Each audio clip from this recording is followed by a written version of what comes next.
ओम साई राम जी, कैसे हो आप सब? एक बार फिर से स्वागत है आप सबका आपके अपने चैनल ओम साई क्रिएशन में। तो आज हम ना बड़े ही एक कॉमन टॉपिक पे बात करने वाले हैं, एक मेंटल हेल्थ इश्यूज से रिलेटेड। एक टॉपिक है बार बार चेकिंग करना। जी हाँ, कुछ पेशेंट्स को एक आदत होती है कि वो एक चीज़ को एक जैसे सपोज़ उन्होंने ताला लगा लिया, पर उनका मन नहीं मानता। उनको लगता है नहीं, ये ताला ठीक से नहीं लगा। वो इस चीज़ को बार-बार चेक करते रहते हैं। तो यही आज का टॉपिक रहने वाला है मेंटल हेल्थ इश्यूज़ के बारे में और to support people. It is basically repetitive checking behavior which follows repetitive doubts. It is a common presentation of OCD. जी हाँ, OCD. OCD एक बीमारी है और इसकी फुल फॉर्म है ऑब्सेसिव कंपल्सिव डिसऑर्डर। ये एक ऐसी बीमारी है कुछ सालों तक इनिशियल कुछ सालों तक तो पता ही नहीं चलता। जब इसके सिम्टम्स बहुत ज़्यादा आने लगते हैं तब जाके पेशेंट को या फिर उसके आसपास घर में रहने वाले लोगों को इस बीमारी के बारे में पता चलता है। शुरुआत में तो इसका किसी को पता नहीं चलता, इनफैक्ट पेशेंट को खुद नहीं पता चलता। जब आसपास के लोग इन चीज़ों से परेशान होते हैं और बार बार टोकने लगते हैं तो वो फिर एक डॉक्टर के पास जाते हैं, तो वो उन्हें किसी साइकेट्रिस्ट से मिलवाते हैं। तो तब जाके सिम्टम्स जब बहुत ज़्यादा हो जाते हैं, घर वालों को परेशानी होने लगती है, तब जाके इस बीमारी का पता चलता है। जैसे मेरे पास एक पेशेंट आया था, मतलब मैं एक लाइफ कोच भी हूँ, मोटिवेशनल वीडियोस के साथ साथ मैं एक लाइफ कोच हूँ। मैं इसकी मेडिटेशंस की जो है एक क्लासेस, ऑनलाइन क्लासेस भी लेती हूँ और मैं बेसिकली कुछ जो है मेडिटेशंस थेरेपीज़ भी बताती हूँ। इसके लिए कुछ काउंसलिंग करती हूँ, ऑनलाइन क्लासेस लेती हूँ और जो मेन मेरा रहता है मतलब basically you can say mental health counsellor. ठीक है, इनकी ये ऑनलाइन क्लासेस होती हैं। ठीक है, तो इसमें क्या है, एक पेशेंट मेरे पास आया, उसको क्या प्रॉब्लम थी, ध्यान से सुनना। उसको ये थी कि जब भी वो घर से बाहर जाता था, ठीक है, तो एक बार लॉक लगा लिया तो उसका मन नहीं मानता था। उसे रहता था कि नहीं, ताला ठीक से नहीं लगा है, मैं फिर जाके चेक करूँ। शुरू में ये था कि 2 बार चेक कर लिया, 3 बार चेक कर लिया। धीरे-धीरे कुछ साल, कुछ 6 महीने, साल एक बाद उसे ऐसे लगने लग गया कि जो है जब वो घर से निकल जाता था, मतलब 2-3 बार चेक करना दैट्स नॉर्मल। जब वो घर से निकल जाता था, तो उसके बाद वो गाड़ी में बैठने के बाद थोड़ी दूर जा रहा है, फिर उसे लगता था नहीं, ताला ठीक से नहीं लगा, मुझे मेरा मन नहीं मान रहा, मैं फिर से चेक करके आऊँ। कहीं ऐसा ना हो ताला ठीक से ना लगा हो, फिर कहीं चोरी ना हो जाए घर में, कोई चोर ना घुस जाए, कहीं मैं ताला खुला तो नहीं छोड़ आया। 2 कंडीशंस होती थी। उसका एक दिमाग कहता था कि नहीं, मैंने सब कुछ ठीक से चेक कर लिया है, ताला ठीक से लग गया है, अब इसकी कोई ज़रूरत नहीं है, ये एक अननेसेसरी चीज़ है, मैं जो दोबारा से चेक करने जाऊँगा। बट सेम वे उसका जो दूसरा माइंड था, वो ये कहता है कि नहीं, मेरा मन नहीं मान रहा, मैं एक बार और चेक करके आता हूँ। वो चीज़ उसको पुश करती है कि जाओ दोबारा चेक करके आ। तो वो दोबारा गाड़ी से उतर के दोबारा ताला चेक करने जाता था और सेम वे यही प्रॉब्लम्स होती है। जैसे कुछ लोगों को क्या होता है कि गाड़ी में लॉक लगाया तो उसको बार-बार चेक करना कि लॉक ठीक से लगा है या नहीं लगा, क्योंकि 1 बार, 2 बार या 3 बार चेक करने पे उनका मन नहीं मानता। उनको लगता है कि नहीं, एक बार और चेक कर लूँ कि हाय कहीं खुला ना रह जाए। नहीं, फिर थोड़ी दूर जाते हैं, जैसे ही मान लो वो घर से बाहर निकल रहे हैं, घर के गेट का ताला लगाना है, तो थोड़ी दूर जाने के बाद उनको लगता है कि नहीं, एक बार और चेक कर लो, कोई देख तो रहा नहीं है। मतलब उनके ये मन में आता है कि हाय थोड़ी दूर जाके ना कि हाय कोई देख तो रहा नहीं है, मैं फटाफट से एक बार ना जाके चेक करो। तो वो कई बार इस चक्कर में कई बार वो लोग क्या करते हैं, इतना रेपिटेटिव ताला चेक करने में, मतलब उसको खड़का खड़का के देखना, फिर जो ताले के अंदर के जो कुंडी है उसको भी खड़का खड़का के देखना। तो कई बार क्या होता है कि ताला भी टूट जाता है। इन केसेस में ये भी होता है कि वो, क्योंकि वो बहुत बार-बार, वो चोर तो क्या तोड़ेगा, वो खुद ही तोड़ देते हैं ताला। तो इन केसेस में क्या होता है कि वो बार-बार चेक करने के चक्कर में एक तो उनके हैंड्स में भी पेन होने लगता है, एक उनको मेंटली स्ट्रेस बहुत होने लगता है। ऐसे लोग डिप्रेशन का शिकार भी बहुत जल्दी होते हैं। उनकी हेल्थ पे भी इश्यूज़ आ सकता है, चिड़चिड़ापन होता है, एंग्ज़ायटी होने लगती है। और जितने भी घर के आस-पास के लोग हैं, धीरे-धीरे जब सिम्पटम्स ज़्यादा बढ़ने, क्योंकि शुरुआत में तो उन्हें पता नहीं लगता, उन्हें लगता है कि शायद ये मतलब अपने घर के लिए ही कर रहा है ना, घर की सेफ्टी के लिए कर रहा है ना, तो क्या इश्यू है, अच्छी बात है, ताला चेक करता है। बट जब सिम्पटम्स बहुत ज़्यादा बढ़ते हैं, जब वो बाहर जाके वापिस आके ताला चेक करता है, तो फिर घर वालों को भी परेशानी होने लगती है। उन्हें लगता है ये बेकार से, उन्हें लगता है ये तो पागल है, या फिर कुछ बार-बार क्यों कर रहा है ऐसे काम।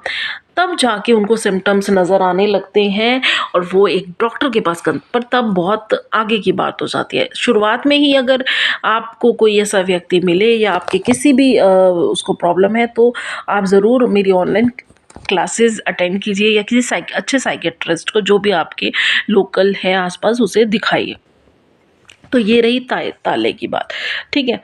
क्योंकि ना एक उनका मन नहीं मानता, उन्हें लगता है कोई देख तो नहीं रहा, मैं फटाफट से कर रहा हूँ, तो ताला भी तोड़ बैठते हैं वो कई बार इस चक्कर में। और हाँ, और आपको और बात, वो अपने उनके जो हाथ प्यारे प्यारे होते हैं ना, उनको भी वो बार बार खींचते हैं, उनकी फिंगर्स में भी पेन होने लग जाते हैं। ये तो रही ताले की बात। एक पेशेंट, मतलब एक लेडी थी, करीब 35 ईयर्स एज थी। उनको क्या प्रॉब्लम थी, रात में जब उनको रहता था कि सारा किचन का काम निपटा लिया मैंने, ठीक है। अब किचन का काम निपटाने के बाद उनको रहता था कि मैंने सब्जी उतार ली, सब कुछ उतार लिया, किचन समेट लिया। वो बार बार ना, जो गैस के स्टोव है ना, वो बार बार बंद करके, एक बार बंद करा, उनके दिमाग ने कहा कि अच्छे से चेक हो गया, बट उनको खुद पे कॉन्फिडेंस नहीं होता। उनको था नहीं, एक बार और चेक कर लूँ, फिर एक बार और चेक कर लूँ, हाय, फिर थोड़ी दूर रूम में आने के बाद, हाय, जाके ना मैं किचन में एक बार और चेक कर रहा हूँ, कहीं ऐसा ना हो गैस खुला रह जाए है।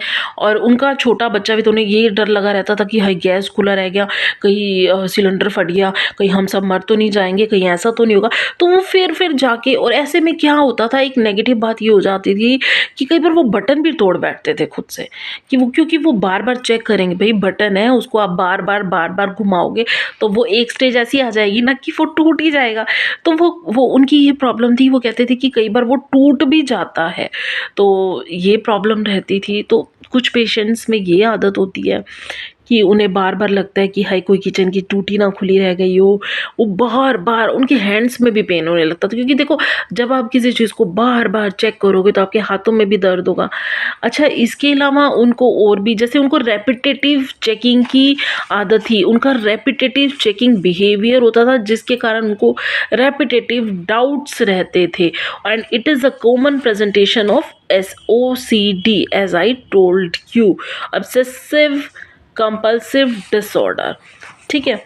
तो इसके कारण डिप्रेशन, एंग्जाइटी, ये सब चीज़ें रहती हैं। अच्छा, कई लोगों को ये रहता है कि बार बार, जैसे वो कोई मेल कर रहे हैं या मैसेज कर रहे हैं, तो उसको मैसेज को बार बार पढ़ना है, कोई गलत चीज़ ना चली जाए। मतलब उनको ये भी एक फॉर्म है ऑब्सेसिव, जो है रेपिटेटिव चेकिंग बिहेवियर की, रेपिटेटिव डाउट्स की, पैथोलॉजिकल डाउट्स की, ठीक है। अब कुछ लोगों को बार बार हाथ धोने की आदत रहती है। जैसे उन्होंने एक बार हाथ धो लिया, उनका मन नहीं मानता, उनको लगता है कि नहीं, बाहर आते हैं बाथरूम से, नहीं मेरा हाथ कहीं गलत जगह, मतलब टच कर गया, उस चीज़ को छू लिया जिस चीज़ को किसी और ने छुआ है, या ये चीज़ को मुझे नहीं छूना, या किसी और की वो फिर हाथ धोने चले जाते हैं। तो कुछ लोगों को बार बार हाथ धोने की प्रॉब्लम होती है।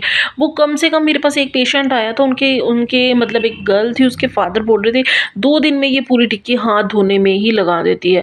मतलब करीब हाथ धोने में 10 से 15 मिनट, शुरू में इसको 5 मिनट लगते थे, अब 10 से 15 मिनट। वो बाहर आती है, कहीं हाथ लग जाता है या कहीं स्विच बटन, फिर हाथ धोने जाती है। तो कई लोगों को ये, इट इज़ ऑल्सो, ये भी एक OCD की ही प्रॉब्लम है, क्योंकि ये, इस बीमारी का क्या है, शुरुआत में लोगों को नहीं पता चलता, जब सिम्टम्स ज़्यादा आने लगते हैं, इसकी वजह पेशेंट खुद ही परेशान होने लगता है। शुरुआत में क्या है, घर के लोगों ने समझाया भी बार बार हाथ धोने की ज़रूरत नहीं है, बट नहीं, धीरे धीरे सिम्टम्स ज़्यादा आने लगे। जहाँ पहले उनको 5 मिनट या 10 मिनट लगते थे, अब उनको 15 मिनट या 20 मिनट लगने लग गए हाथ धोने में। तो धीरे धीरे जब सिम्टम्स ज़्यादा आने लगे, तो उनके फादर ने उनको एक लोकल डॉक्टर को दिखाया। उन्होंने एक साइकेट्रिस्ट से मिलने की सलाह दी। आप वैसे मेरी ऑनलाइन क्लासेस भी ज्वाइन कर सकते हैं। आप मुझसे कॉन्टैक्ट करने के लिए मैं नीचे ईमेल आईडी दे दूँगी, आप वहाँ पे मुझे मेल कर सकते हैं, मेरी टीम आपको कॉन्टैक्ट कर लेगी। मेरी ऑनलाइन क्लासेस होती हैं, कुछ पर्टिकुलर डेज़ पे होती हैं, पूरा कोर्स होता है। क्योंकि देखो, जो एक कई पेशेंट्स को क्या होता है, कुछ साल लग जाते हैं इसको ठीक होने में। तो क्योंकि जब पता ही आपको 2-3 साल बाद पता चला है, कईयों में रिज़ल्ट 2 हफ़्ते में आ जाता है, कईयों में 4 हफ़्ते और कईयों में 8 महीने या साल भी लग सकता है। तो ये टाइम है, उसमें हम एक थेरेपीज़ करते हैं कि उन्हें उन्हें खुद पे सबसे बड़ी बात है सेल्फ कंट्रोल। उनको समझने की ज़रूरत है कि नहीं मैंने ताला चेक कर लिया, ठीक से कर लिया। अब जो मेरा दूसरा थॉट आ रहा है कि नहीं जा वापस जा, दोबारा चेक कर, वो एक ओसीडी का थॉट है, वो मेरा थॉट नहीं है, मैं उस पे एक्शन नहीं लूँगा। ऐसे वो अगर ये थॉट ला देंगे ना कि वो ओसीडी का थॉट है, मेरा थॉट नहीं है, उस पे कोई एक्शन नहीं करेंगे, तो धीरे-धीरे ये प्रॉब्लम उनकी सॉल्व हो जाएँगी। और जब उन्हें लगेगा ना कि नहीं मैं जाऊँ दोबारा ताला चेक करूँ, तो दोबारा जाके ताला चेक करूँ, तो ये चीज़ें और बढ़ती जाएँगी। जितना वो अगर उनको ये थॉट आ रहा है कि नहीं मैंने ताला लगाया है, ठीक से नहीं लगा, मैं जाता हूँ, चेक करता हूँ। तो ये आप उन चीज़ों को एंटरटेन कर रहे हो, उनको आप रिएक्ट कर रहे हो, तो ये चीज़ें बढ़ती जाती हैं तब तक। अब इसका रीज़न वैसे तो ये भी हो सकता है कि पर्सन कहीं न कहीं, किसी न किसी चीज़ कभी स्ट्रेस में रहा हो, ठीक है? कभी स्ट्रेस में रहा हो या जैसे जिनको ताला चेक करने की आदत है, वो उनको कभी चोरी हुई हो उनके घर पे, तो तब से उनको ये आदत पड़ गई हो। तो इसके पीछे कई कारण हो सकते हैं, लक्षण मैंने आपको बता दिए हैं। तो हर किसी को अपने हिसाब से, जैसे कईयों को एक था पेशेंट, उनको बार-बार कपड़े धोने की आदत थी। जैसे उनको ये था कि मैं बाहर से आया हूँ, बाहर पता नहीं कहाँ मैं बैठा हूँ, जिस चेयर पे बैठा हूँ उस चेयर पे कितने लोग बैठ गए होंगे। तो वो जैसे ही घर से बाहर से आए, नहाना और जो कपड़े पहन रखे थे उनको धोना। उनको एक प्रॉब्लम और थी कि वो जब कपड़े तार पे सूखने डालते थे, तो वहाँ परिवार के और सदस्य या जो आस-पास परिवार रहते हैं, उन्होंने कपड़े सूखने डाल रखे हैं। तो अगर वो कपड़े उनके कपड़ों को ज़रा-सा भी टच कर जाते, वो वापस बाथरूम में जाके कपड़े धो के दोबारा उन वॉश किए कपड़े को तार पे सुखाते थे, बट ध्यान रखते थे कि उनके कपड़ों को कोई टच ना करे। तो ये भी एक तरह का ओसीडी की ही कॉमन प्रेजेंटेशन है। आम तौर पे ये बीमारी आपको लोगों में देखने को मिल जाएगी। अगर आप इसका सॉल्यूशन चाहते हैं तो आप मेरी मेल आईडी पे मैं कुछ मेडिटेशंस बताती हूँ, कुछ ब्रीथिंग एक्सरसाइज बताती हूँ, कुछ थेरेपीज़ बताती हूँ, जिसके माध्यम से इस बीमारी को काफ़ी हद तक कम किया जा सकता है। हाँ, जब इस बीमारी को पता लगने में ही, क्योंकि सिम्पटम शुरू में कम होते हैं, जब बीमारी को पता लगने में ही इतना टाइम लग जाता है, तो उसको ठीक होने में तो टाइम लगेगा ही। और मेरा इस वीडियो को बनाने का जो मकसद जो मेरा मेन है, spreading hope and happiness in society and make people life wonderful. तो चलो, अगर हम मिलकर सॉल्यूशन ढूंढेंगे तो हम इस बीमारी से जीत जाएंगे। ठीक है, तो सबको ओम साई राम जी। मेरी वीडियो पे बने रहो और मेरे चैनल को सब्सक्राइब करना, और जिन जिन लोगों को ये प्रॉब्लम है मुझे कमेंट सेक्शन में ज़रूर बताना।